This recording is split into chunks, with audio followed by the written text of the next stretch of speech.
Find out why Penn State needs a new voice at head coach and why I believe Ryan Day has done the most impressive job this season in college football as far as coaching. And finally, how you are going to get paid to watch this one. Let's get it.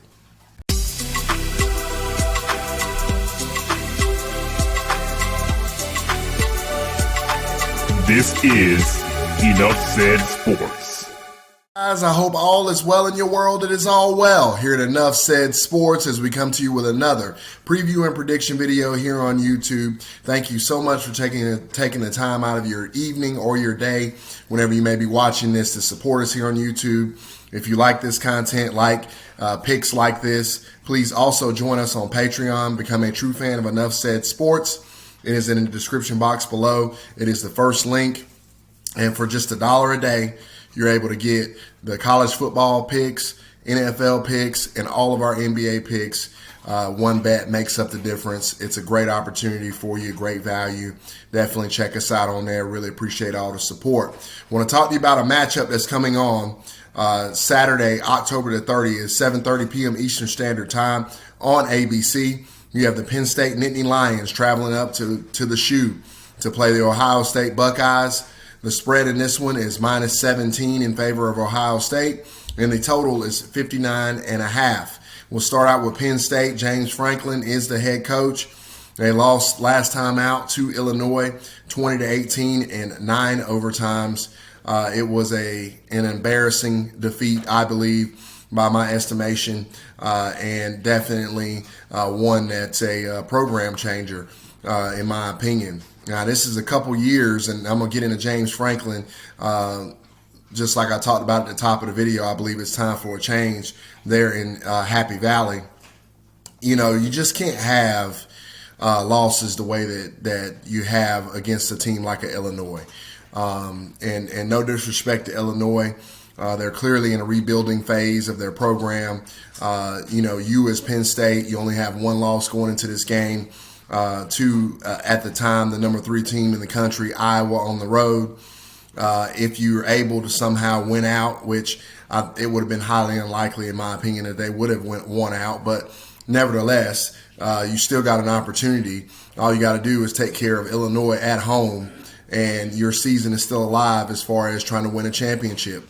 It's inexcusable to come out and have a performance where you're up against an inferior football team and you wind up losing that football game.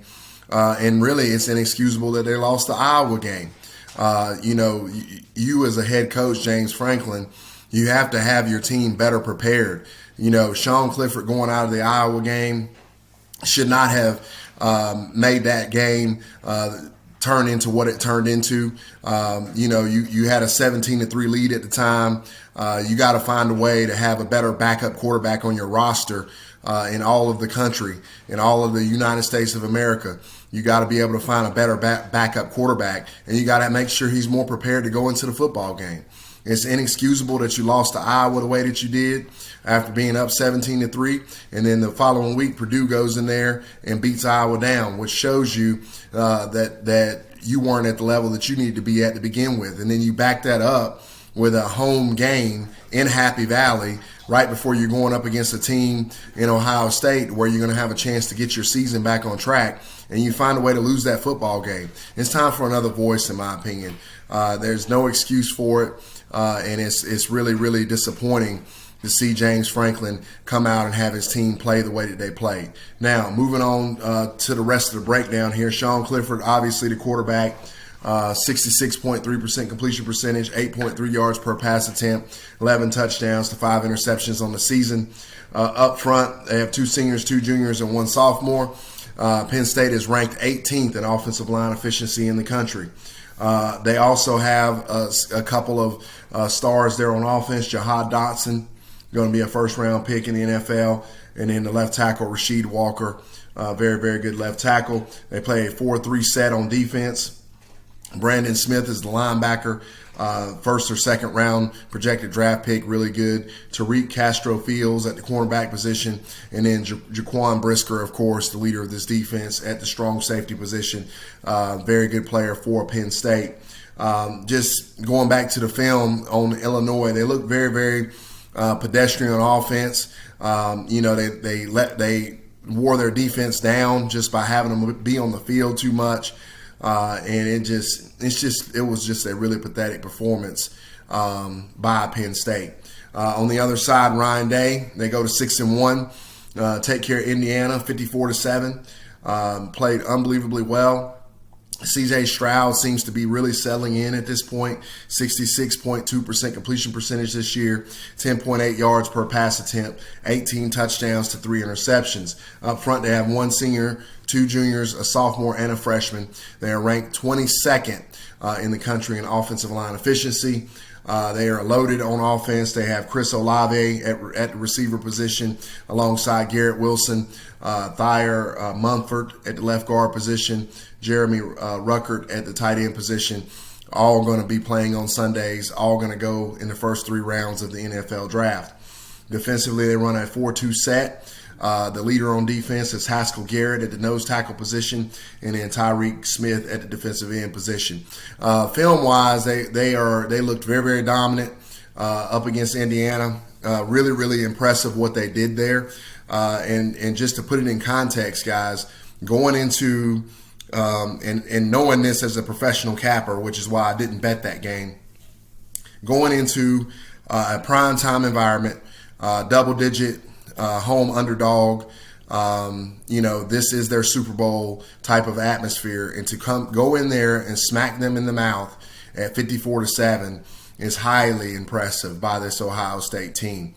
This has been a team that over the years has really frustrated me as a capper because they tend to be extremely inconsistent. But I have to give Ryan Day credit. The reason why I said Ryan Day has done the best job of anyone.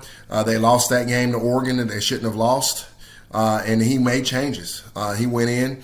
It was unacceptable. He went in and made major changes on the defense, moved some people around. I believe he definitely reworked the entire defensive setup that they had there prior to that, and they have turned the corner. It is really impressive to see that level of coaching. You don't generally see that. Generally, when teams start not playing well, coaches don't make adjustments, especially in college football. So kudos to Ryan Day and having his team ready to go. They're the opposite of what Penn State was last week. They're the opposite of what the Cincinnati Bearcats were last week going up against Navy. This is how you take care of your business. This is how you get to the college football playoffs.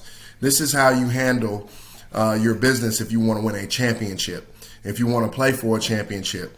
Other teams, other coaches, other organizations out there, other universities, that you need to take note on how this Ohio State team plays and how they do business. And I really like what I see.